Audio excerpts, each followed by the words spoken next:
Muito bem, nós estamos aqui de volta para continuar esse comentário nesse livro maravilhoso, o livro de Jó. Jó encabeça os livros poéticos, é a terceira divisão, primeiro livro dos livros poéticos, que são 5, Jó, depois Salmos, Provérbios, Eclesiastes e Cantares de Salomão. Nesse livro nós temos uma filosofia da vida, da morte, do sofrimento. Então, Jó também se assemelha muito com Jesus. Jesus foi tentado pelo diabo, Jó também é tentado a blasfemar de Deus. O diabo, grande adversário, quer que Jó blasfeme. Ele só aparece no capítulo 1 e 2, depois ele sai de cena, mas a destruição que ele trouxe na vida de Jó é iminente. E aí nós vamos ter 3 sessões de diálogos entre Jó e seus amigos. Jó fala primeiro, no capítulo 3, amaldiçoa o dia do seu nascimento. E aí ele faz, que é o mais velho, fala. Quando ele fala, sua teologia só os pecadores sofrem. Portanto, se Jó está sofrendo e passando aquilo, é porque ele pecou. Bildad é o segundo a falar, e na teologia dele, se há sofrimento, há pecado oculto. Bildad chega a dizer que, acerca dos filhos de Jó, talvez eles morreram por causa do seu pecado. E quanto à teologia de Zofar, que é o último a falar, o Zofar diz que o justo não passa por tribulação. Bildad, no capítulo 8, defende a integridade de Deus. E portanto, se Deus é justo, então há motivos para Jó estar sofrendo.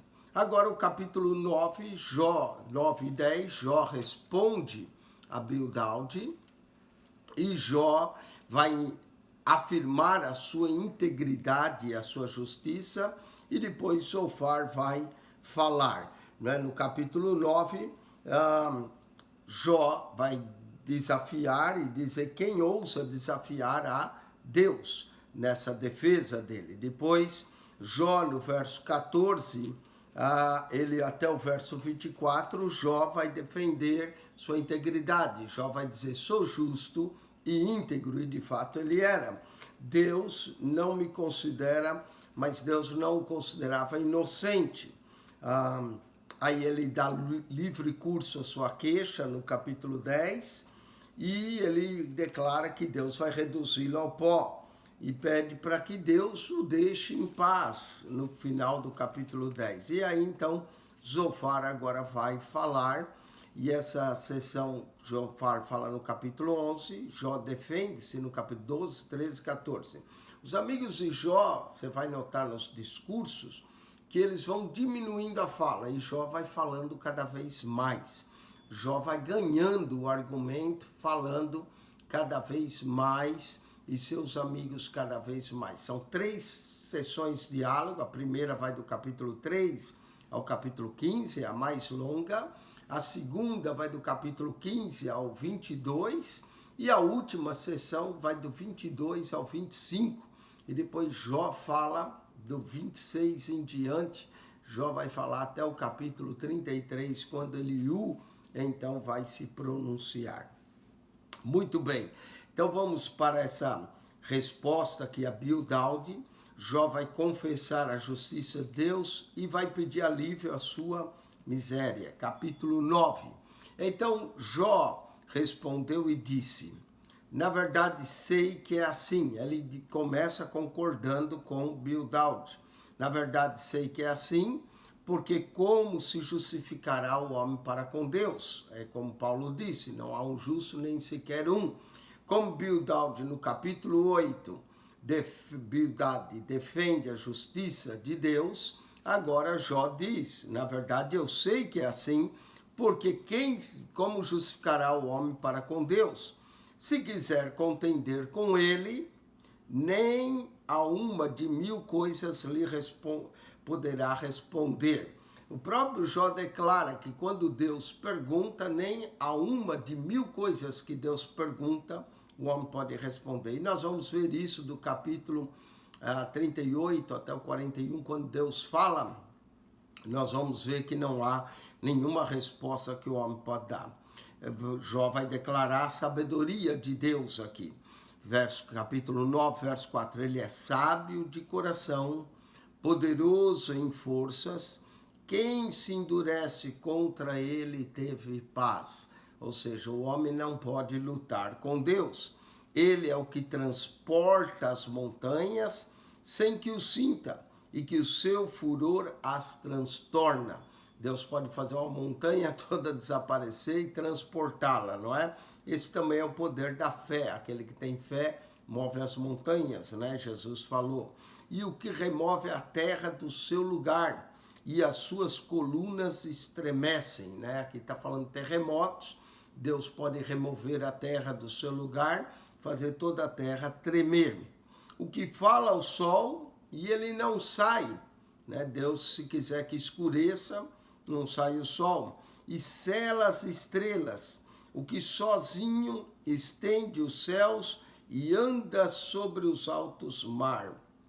Interessante o andar sobre o mar aqui no capítulo 9, verso 8. Jesus também andou sobre as águas do mar. O que fez a Ursa e o Orion. Aqui é interessante, Jó demonstra conhecimento de astrologia. Na época era astrologia, hoje nós falamos astronomia, mas eles estudavam as estrelas, as constelações à noite, e Jó fala da Ursa, do Orion e dos 7 estrelas e as recâmeras do sul.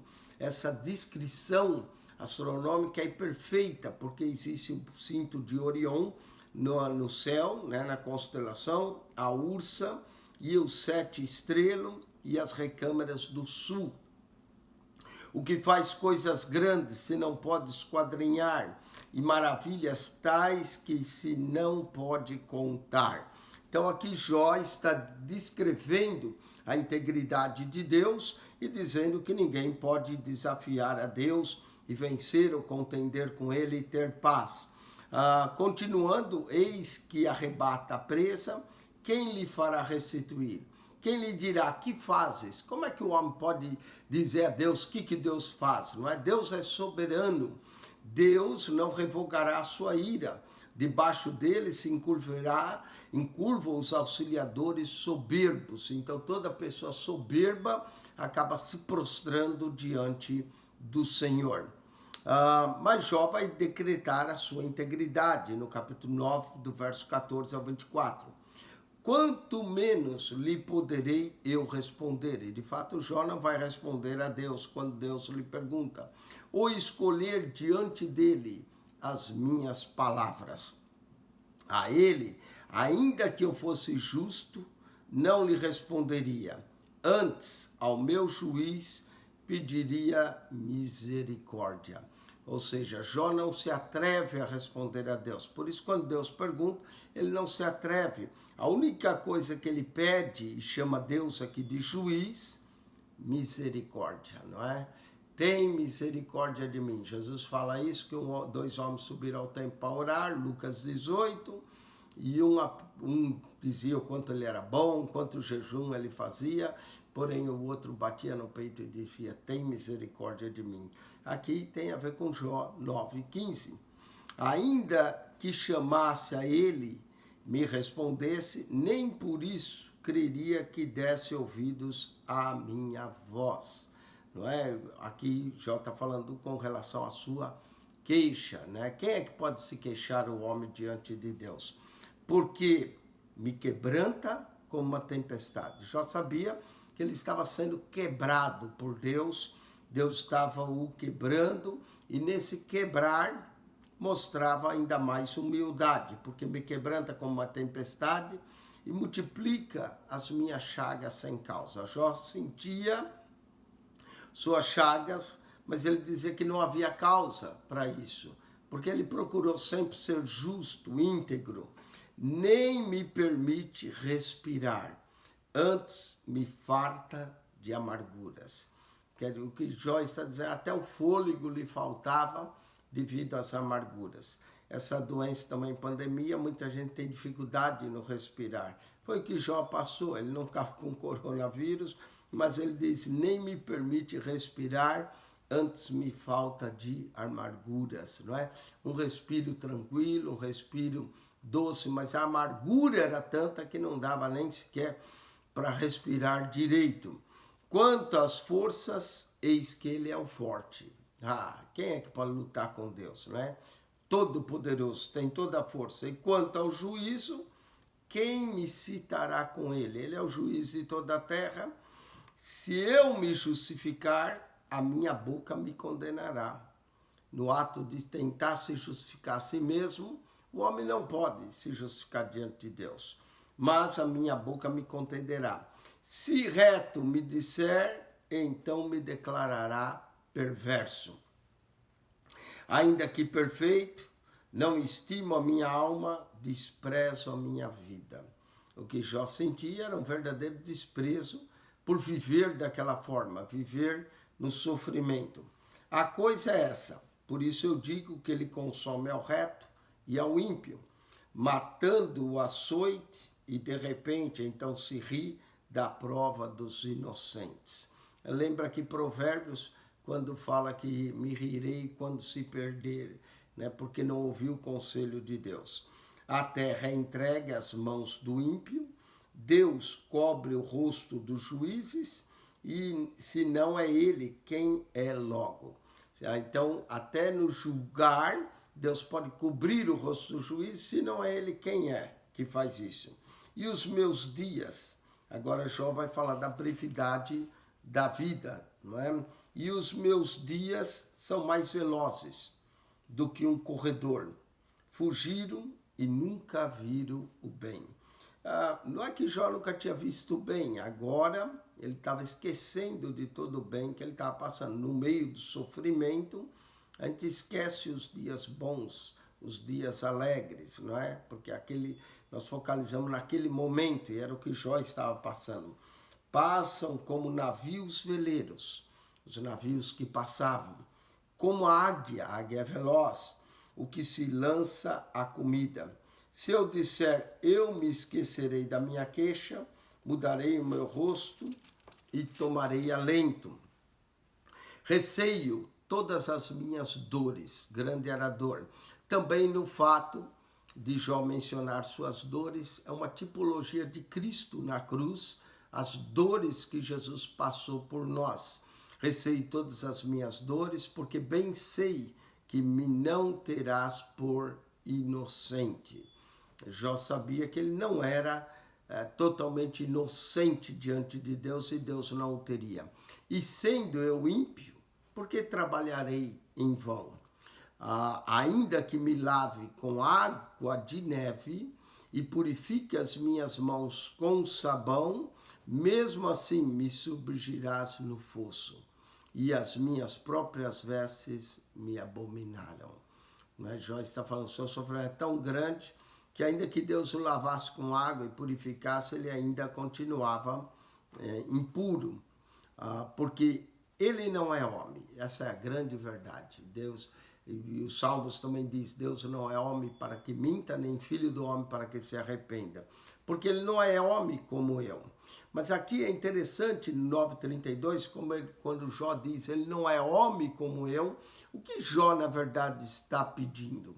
Será que ele está pedindo a encarnação de Deus? O que vai acontecer com o verbo se tornando carne?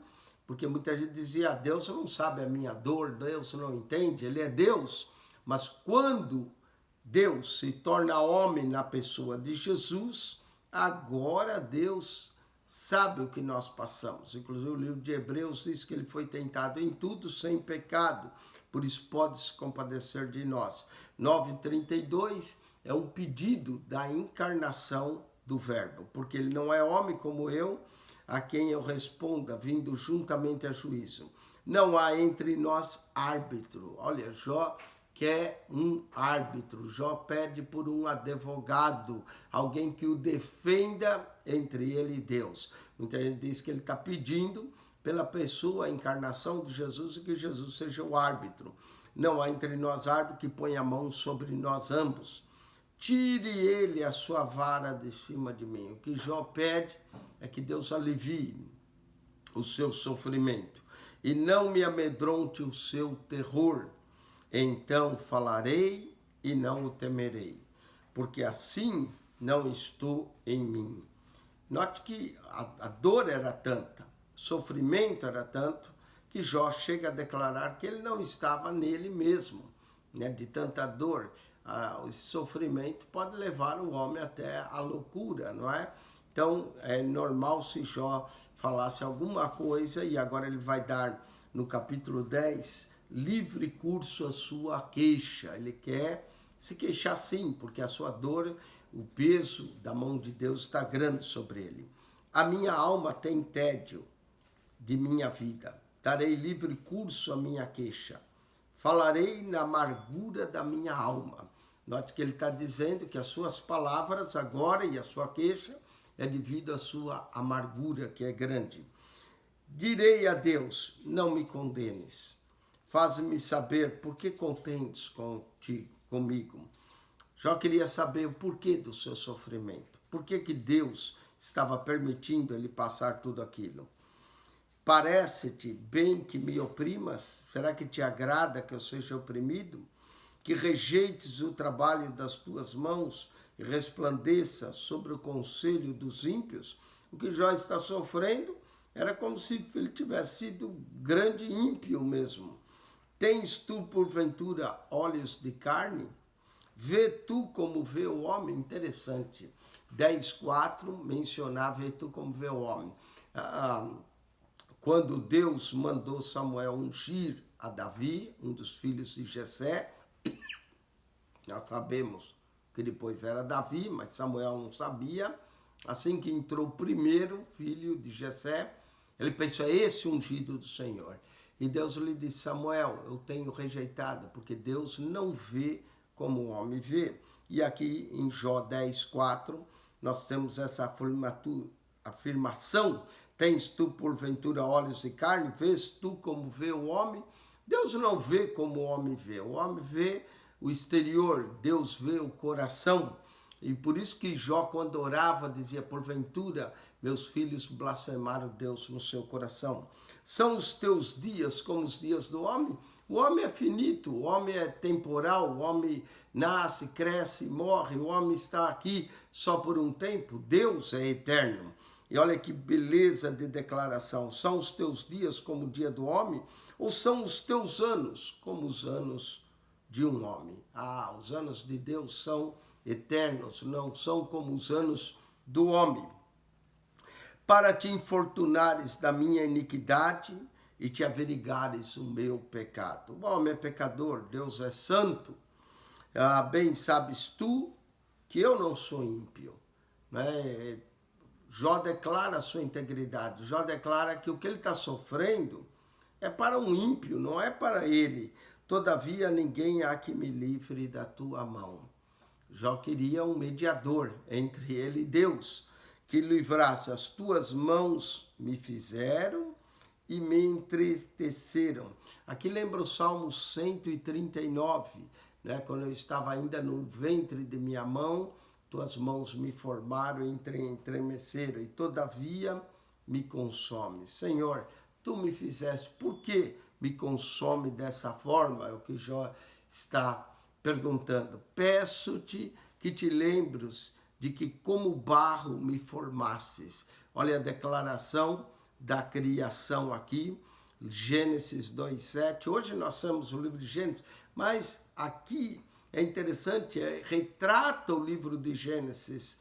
Não sabemos que Jó tinha esse conhecimento de como o barro me formasses e de que ao pó me farás tornar. Não é? Do pó viesses, ao pó tornarás. Gênesis 3.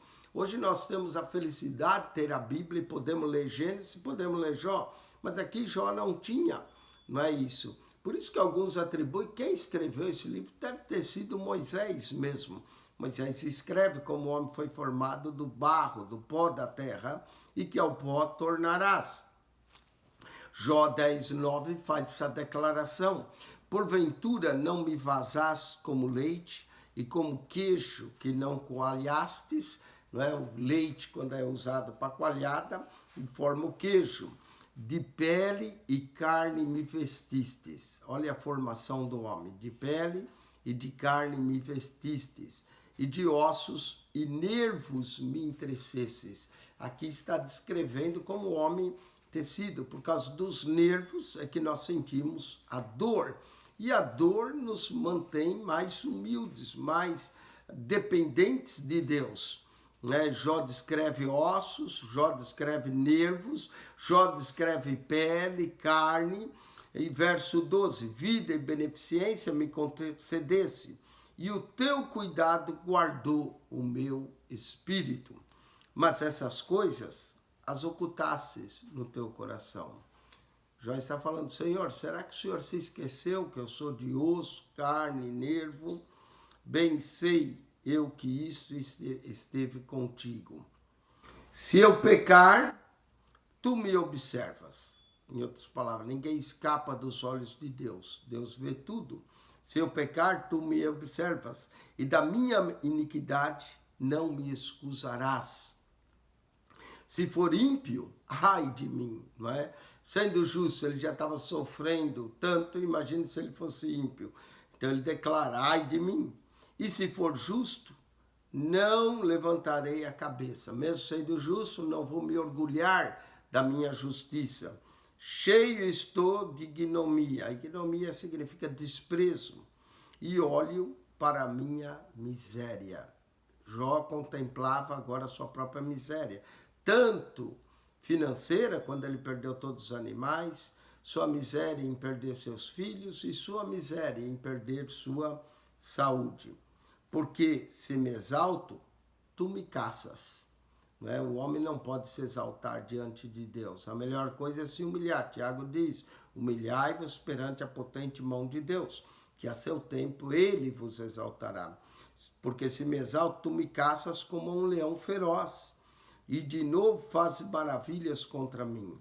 Tu renovas contra mim as tuas testemunhas e multiplicas contra mim a tua ira. O que Jó está sofrendo, fala, eu virei objeto da ira de Deus. Revestes e combate estão comigo. Por que me tiraste da madre? Jó pergunta, então para que o Senhor fez com que eu nascesse? Em outras palavras, eu nasci para sofrer, não é? Porque, pois, me tiraste da madre? Se então dera o espírito e olhos, nenhuns me vissem. Então fora como se nunca houvera sido. Se eu não tivesse nascido, nunca houvera sido. E desde o ventre seria levado à sepultura. Novamente ele volta ao capítulo 3, quando ele diz que era melhor ele ter morrido na madre de sua mãe. Assim ele não saberia todo esse sofrimento. Verso 20, capítulo 10. Porventura, são poucos os meus dias? Cessa, pois, e deixa-me por um pouco, e eu tome alento. Jó pediu um alívio, um alento. Se cessasse seus dias, a morte seria finalmente um descanso. Antes que me vá, para nunca mais voltar. O que vai, não volta mais. Para nunca mais voltar à terra da escuridão e da sombra da morte. Não é? A morte era sempre tido com relação à escuridão, os olhos se fechavam, não é? A sombra da morte, o vale da sombra da morte, o homem passaria então por processo da morte. Terra escuríssima, com a mesma escuridão, terra da sombra da morte, e sem ordem alguma, e onde a luz é como a escuridão. O findar da vida é como essa escuridão. São bonitas as palavras de Jó, são palavras que nos levam a meditar sobre a vida, a morte e o sofrimento diante dessa vida, como às vezes é preferível a morte. Capítulo 11, agora Zofar vai falar. Note que Zofar fala menos, né? Quando nós, se você olhar em termos de capítulo, ele fala no capítulo 4, fala 21 versos, nós temos capítulo 5, nós temos mais 27 versos, então ele fala primeiro, fala quase 48 versos. Já quando o Bildad fala, só fala no capítulo 8, 22 versos, menos da metade do que ele fala. E agora Zofar vai falar e só fala apenas 20 versos, menos do que ele falou e menos do que Bildad falou. Então vamos para Zofar, né? A teologia de Zofar é: o justo não passa por tribulação. Como é que Jó está passando por aquilo?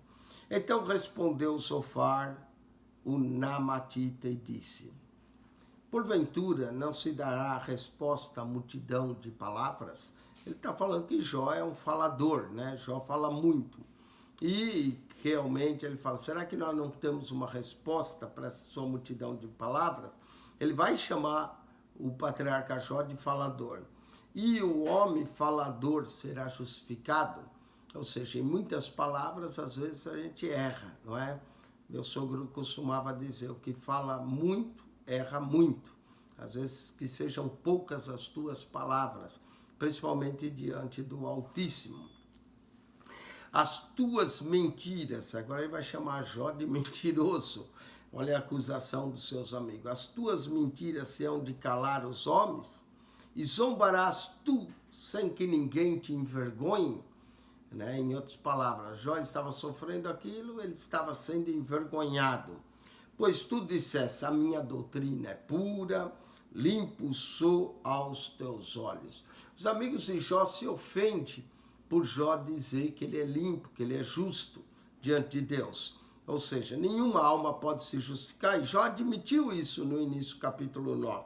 Mas ele continua declarando a sua integridade, não sabe por que ele sofre. Mas na verdade, provera a Deus que ele falasse e abrisse seus lábios contra ti. Ele está dizendo que era bom que o próprio patriarca falasse contra ele mesmo, né, na multidão de suas palavras.